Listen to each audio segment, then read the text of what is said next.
অভিভাৱক মন্ত্ৰী ৰমেশ পেগুৱে 5% কমিশ্যন খাই বুলি কৈছে জেজেমত আপোনাক এতিয়া অভিযোগ কৰিছে যে আপোনাৰ ৰিকমেণ্ডত যি হল হেৰি আছিলে ঠিকাদাৰ আছিলে তাৰ পৰা আপুনি কমিশ্যন নাপায় এইটো কথা আপুনি কৈছে তাৰমানে কি হৈছে মই আপোনালোকক এটা কথা খুব খাটাংকে কৈ দিওঁ এইটো আপোনালোকে ভালকে প্ৰচাৰ কৰিব এইটো অলপ কমকে প্ৰচাৰ হয় আজিকালি বিজেপি চৰকাৰৰ বিৰুদ্ধে কথাবিলাক কমকে প্ৰচাৰ হয় ভালকে প্ৰচাৰ কৰিব যিকোনো এজন জেজেএমৰ ঠিকাদাৰক সুধি লওক যে প্ৰত্যেকজন জল জীৱন মিছনৰ ঠিকাদাৰে কাম পাবৰ কাৰণে মন্ত্ৰীৰ কাৰণে 5ৰ পৰা 10% কমিশ্যন দিবলগীয়া হৈছে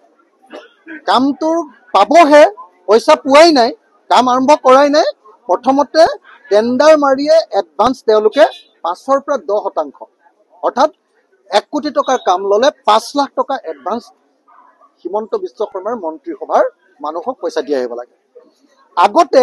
এই পইচাটো দিব লাগিছিলে অভিভাৱক মন্ত্ৰীবিলাকক অভিভাৱক মন্ত্ৰী জিলাৰ অভিভাৱক মন্ত্ৰীবিলাকক আৰু আজিকালি এই পইচাটো দিব লাগে ডাইৰেক্টলি পিএইচচি মন্ত্ৰীজনক জয়ন্ত মল্লবৰুৱা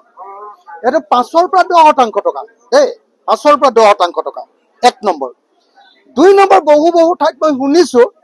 যে আমাৰ বিধায়ক বিলাকৰ কিছুমানেও মই সকলো বুলি কোৱা নাই আকৌ দেই কিছুমান বিধায়ক বিলাকৰ কিছুমানেও কি কৰে 3% কমিশ্যন লয় এতিয়া ৰনোজ পেগু আমাৰ শিৱসাগৰৰ হেৰি মন্ত্ৰী আছিলে মানে কি কয় গাৰ্জিয়ান মিনিষ্টাৰ গতিকে ৰনোজ পেগুও চাগে পাইছে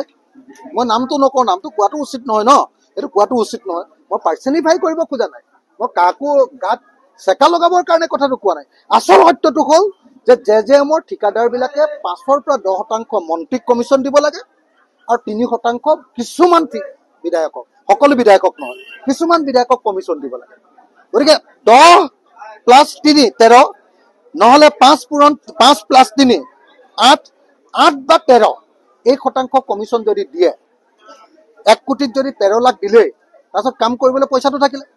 কামটো আপোনালোকে দেখিছে জেজেএমৰ কাম কৰি এতিয়া ভালকে পানী পোৱা নাই বেছিভাগ ঠাইতে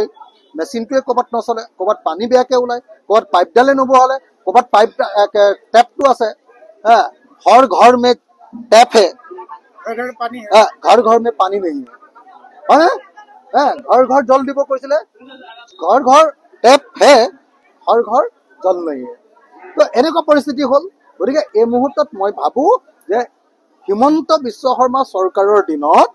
সংগঠিত আটাইতকৈ ডাঙৰ কেলেংকাৰীটোৰ নাম জল জীৱন মিছনৰ কেলেংকাৰী এই কেলেংকাৰীটো 16,000 কোটি টকাৰ বিল ইতিমধ্যে দিলে আৰু 12,000 কোটি টকাৰ বিল দিবলৈ বাকী আছে 16 + 12 কিমান হ'ব 28,000 কোটি টকাৰ কেলেংকাৰী 28,000 কোটি টকাৰ কেলেংকাৰী হিমন্ত বিশ্ব শৰ্মা আৰু সৰ্বানন্দ সোণোৱালৰ দিনত হৈছে এইটো লোকঢাক কৰি একো লাভ নাই 28,000 কোটি টকাৰ কেলেংকাৰী পিএইচচিত জল জীৱন মিছনত হিমন্ত বিশ্ব শৰ্মা আৰু সৰ্বানন্দ সোণোৱালৰ দিনত হৈছে ইয়াৰ ভাগ হিমন্ত বিশ্বই পাইছে ইয়াৰ ভাগ সৰ্বানন্দ সোণোৱালেও পাইছে ইয়াৰ ভাগ গাৰ্জিয়ান মিনিষ্টাৰ বিলাকেও পাইছে ইয়াৰ ভাগ মন্ত্ৰীও পাইছে গতিকে এই কথাটো কোৱাৰ কাৰণে মোক জগৰীয়া কৰে এই কথাটো মই